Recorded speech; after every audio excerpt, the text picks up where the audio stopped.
people like me. You need people like me so you can point your f***ing fingers and say, that's the bad guy. That's the bad guy. That's the bad guy. That's the bad guy. That's the bad guy.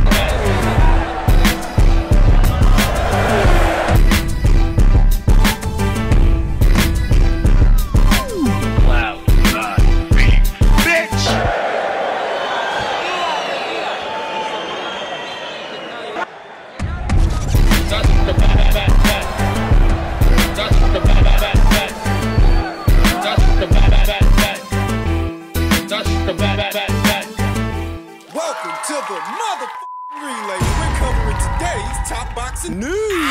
Okay, we'll start with this. The latest out of the women's light flyweight division. It appears that Kim Clavel will be getting a second crack at the apple. A second crack at becoming a unified world champion late this year in October opposite the ring, Evelyn Bermudez. They're not going to be having a rematch with Mexico's own Jessica Neri Plata. Perhaps it's something they'll pursue if they are successful in October. Kim Clavel sports a professional record of 17 wins with 1 loss, no draws, 3 knockouts, having never been knocked out in 18 professional bouts. She's not really big on power. Speed and athleticism are her finer qualities. Whereas young Evelyn Bermudez, who sports a professional record of 18 wins with 1 loss, 1 draw, 6 knockouts. She's the puncher. She's the champion. This assignment for Kim Clavel is not that dissimilar from the Jessica Neri Plata fight. It's not that different. Though slightly more winnable. It's a slightly more winnable fight than the Jessica Neri Plata fight, and here's why. Why? 2 fights ago,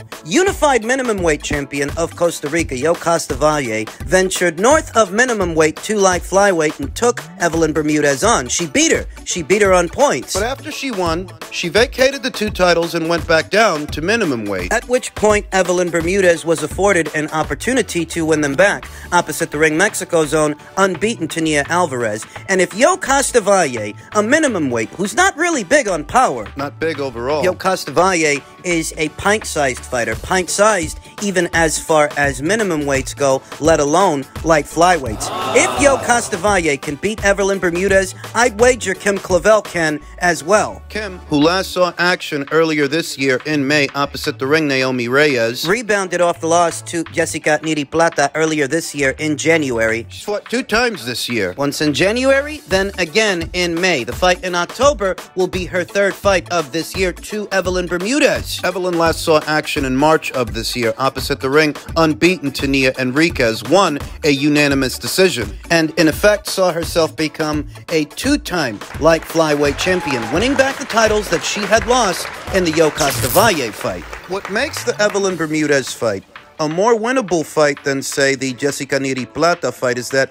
Evelyn Bermudez's best punches are her straight punches. From the outside coming in, though mid-range to inside, she's vulnerable. She can be caught. Between the punches. She can be hit. At that proximity, she's not as fluid a fighter as, say, Jessica Neri Plata. We saw how much trouble Jessica gave Kim Clavel at that range. Those counter hooks. That was with Jessica, but with Evelyn, at that same range, I think Kim Clavel could have more luck. More than she did with Jessica. Kim Clavel's bread and butter is speed, athleticism, and movement. She's got more snap in her punches than, say, Evelyn Bermudez or Jessica Neri Plata, even if she doesn't have more power. She's got speed. And because Evelyn is not as fluid mid-range to inside as Jessica Neri Plata, that makes this a more winnable fight. More winnable for Kim Clavel. Throw short punches, short hooks, counter hooks, mid-range to inside. Evelyn is vulnerable there. Evelyn's best punches are her straight punches from the outside coming in, the jab right hand combination. She needs more room to work than Kim Clavel. Will have a noticeable speed advantage. You will notice that Evelyn Bermudez's punches, her shots,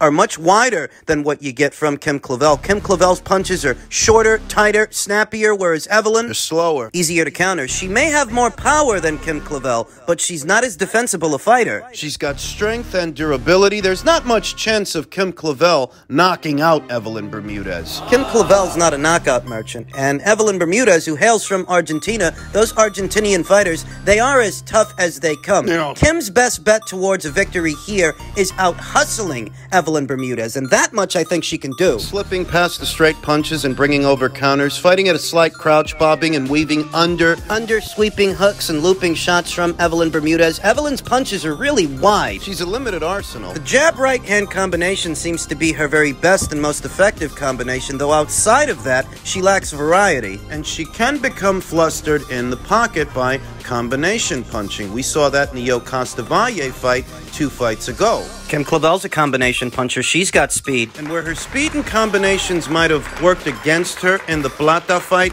they will work for her in this one. It's the biggest difference between fighting Plata and fighting Bermudez. Fighting Plata in the pocket is a bad idea. She's too strong there, but fighting Evelyn... That's the ticket. It's the weirdest thing because Evelyn Bermudez is more adequately suited to share the ring with Jessica Neri Plata than, say, Kim Clavel. But Kim Clavel is more adequately suited to share the ring with Evelyn Bermudez than she was Jessica Neri Plata. Boxing math is funny like that. It can be. The Hopkins-Taylor-Pavlik equation that Bernard Hopkins, he was beaten by Jermaine Taylor, but Jermaine Taylor, he was beaten by Kelly Pavlik. Kelly Pavlik, who was beaten by Bernard Hopkins. Boxing math is funny like that. Evelyn isn't a bad fighter. She's tougher and more durable than, say, Kim Clavel, and she doesn't mark up as easy. That's why she'd be better off in a Plata fight than, say, Kim. But Kim would be better off in a Bermudez fight than a Plata fight. Boxing math is funny like that, and styles, as they say, styles, and all the nuances in between. They do make fights. I like Kim Clavel's chances in October to lift both the WBO and IBF titles from Evelyn Bermudez. Let's see if they don't get this fight over the line. What about Eddie? Is that what you call him? That man is a total and you know when I see him, smack right the earhole. And I mean that. AJ's a gentleman, he's done what he can for this country. But I'll tell you now, if he comes round John Field, I'll backhand that bum. What's he said recently to get you He like said this? nothing, but I'll tell you what it is. He's in for the biggest shock of his life in the boxing world. And he'll probably be that sick he'll never look at boxing pro never again. It's coming for him. Hold your breath. What's coming for him will retire him in the game. What's going to retire Eddie Hearn from the game, John? What? What's he so fired up about now? Noticing a pattern. Last week, it was Frank Warren that was all fired up and flying off the handle. This week, it's Big John Fury, with the common denominator being Tyson Fury. What are these guys so angry about? That Anthony's not giving them the time of day. If I had to put my finger on it, that's what I'd say these guys are so angry about, that they were relying on an Anthony Joshua fight in September as an alternative to a Usyk fight in December, because they have no intention of fighting Usyk in December, but they can substitute that with a Joshua fight. It's the next best thing, the next big thing. They figure that the boxing community at large would forgive them for not fighting Usyk in December if they first face Anthony Joshua in September. And what they're angry about is Anthony's not giving them the time of day. They figure that Eddie Hearn likely advised him not to. So they're mad at him, and they're aiming their criticisms at him. Last week it was Frank Warren. This week it's Big John Fury, who's wore out his charm, wore out his welcome. This is a guy who's all right. He's okay. In small doses he is, but as soon as you point a camera in this guy's face, he starts putting on. He loves the attention. You can tell. But at this point, he just seems an obnoxious blowhard who's always hooping and hollering and shouting about something. I think it was when he tried to lambast Carl Frampton that... I think that's where he crossed the line with most people. Most may have been thinking to themselves, Carl Frampton is an actual pugilist, an actual world champion, a former two-division champion. Who the hell does John think he is to try to sermonize to him? Wearing out his welcome. They're angry. And they're angry because they figure that Eddie Hearn advised Anthony not to waste time on Tyson Fury. Stay the course and stick to the plan. Because the focal point of their efforts this year is to have a big showdown with Deontay Wilder in December. As a result of the Usyk fight's collapse and Anthony not giving Tyson the time of day, Tyson Fury himself is left without a dance partner, a high-profile one. Seems that he's entertaining the possibility of a crossover fight with an MMA fighter. Tyson Fury claims the UFC has offered him a hybrid fight against John Bones Jones. There's talks of me and John Jones doing a hybrid fight as we talk right now. I received an offer from the UFC yesterday, so you never know what's going to happen. The future's bright for sure,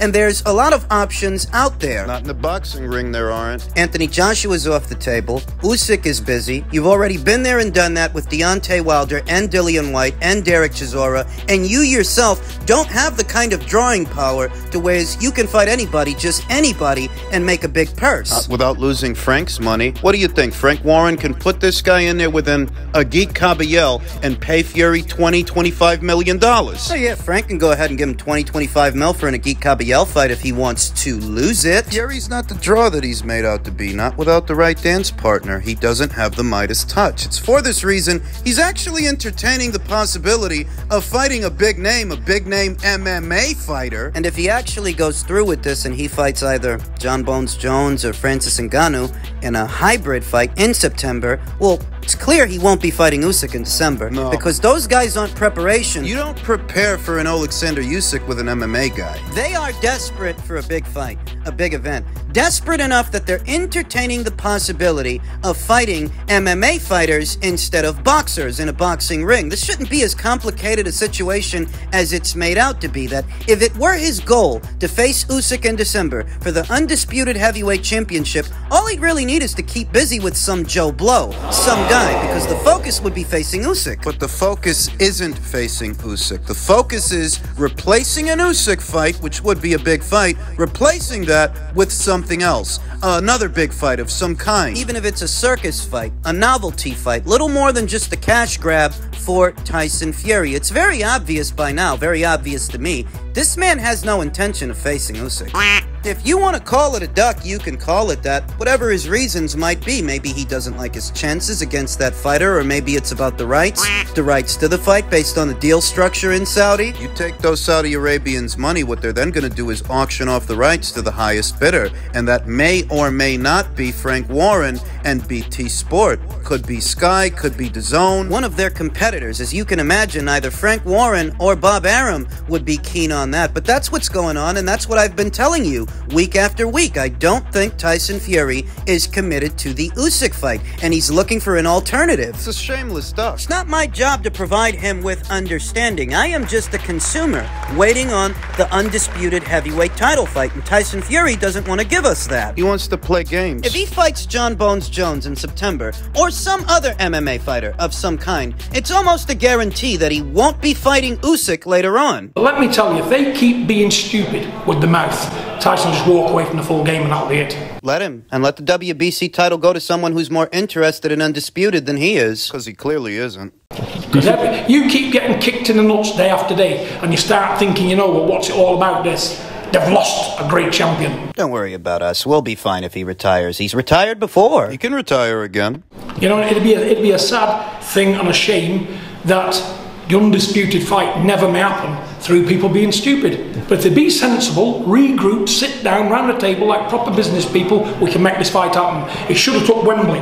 Why should he have taken Wembley if both he and Tyson Fury stand to make more money in Saudi? It's not one way. They both stand to make more money. You just want that fat bag of milk son of yours to have home field advantage. That's what it is. I don't know what he's doing with Daniel Labarde. I can't see that fight happening, to be honest with you. If that fight happens, it's a stupid move. Because imagine if Daniel Labarde, which Daniel's quite capable of turning him over.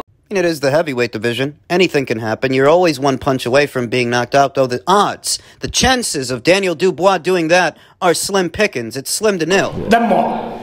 Do you think you should vacate the WBA then and make the fight? Well, I would sit down and do what he's got to do to get the main fight on with Tyson. This family of con men is still trying to fool people into thinking that it's Usyk's fault that the fight didn't happen. Usyk accepted your 70-30 split for Wembley. You didn't accept his request. You think that these negotiations are supposed to be lopsided, that you're supposed to have it all your way when you don't even provide the most money. Saudi does. Get round the table like sensible adults and let's hammer a deal out. It can be done. Without all the screaming and shouting, without all the bad mouthing. You and your son are the only ones screaming and shouting. You and your son are the only ones bad-mouthing the other team. Team Usyk have been very diplomatic in all of this, but you guys... You never shut the fuck up. I'm not confident that these two men are going to fight later on this year. I'm not confident that we see an undisputed champion crowned. Just being honest. Because if the focus were undisputed for Team Fury, they'd hurry up and schedule a keep busy fight with any Joe Blow because the focus would be Usyk, and the focus is not Usyk. Can't you see? I don't know. I mean, Dillian knows there's been an offer. You know, we made an offer maybe a week ago. We spoke to Dillian's team. 2 days ago. Spoke to them yesterday. We're some way out on the number he wants for that fight and the offer. We're running out of time. It's 8 weeks away. We want to be in a position where we announce AJ's opponent on August the 12th, probably by the end of next week. So I'd love it to be Dillian Whyte, but I can't tell you at this point it's going to be. I'm not optimistic that fight gets made, and that's where we are. It's not looking like the rematch between Anthony and Dillian is going to happen, though in truth, I'm not the least bit broken up about it. It was an acceptable keep busy fight, but not the one that I had my heart set out on. I'd prefer that Anthony fight Filip Hrgovic or maybe Otto Wallin. Those are more interesting choices. You could argue that if it's okay for Tyson Fury to keep busy with a guy that he beat 2 times already in Derek Chisora, then what's wrong with Anthony fighting Dillian again? There's an argument there. There's definitely an argument there, but that doesn't make a rematch between Dillian and Anthony any more appealing to me, not any more entertaining. The most that does do is just a keep busy fight. A chance for him to get a little bit more time under the hot lights ahead of a big fight, a big showdown with Deontay Wilder. More time with Derek James in his corner. That's another added benefit. Money seems to be the issue. Money is always the issue. I don't know what number Dillian's looking for. Eddie Hearn didn't say it. This rematch has been revisited more than once, and both times it fell apart. Then and now, it was over the money. As a result of that, it seems that Dillian Whyte is entertaining a third Derek Chisora fight. Derek Chisora himself has confirmed to Mail Sport that negotiations for that rematch have begun. Both Derek and Dillian drive a hard bargain, so there's a chance this could fall apart as well. These guys fought 2 times already. Dillian was awarded the decision in the first fight, and he knocked Derek out in the second, but on paper, Dillian won both times.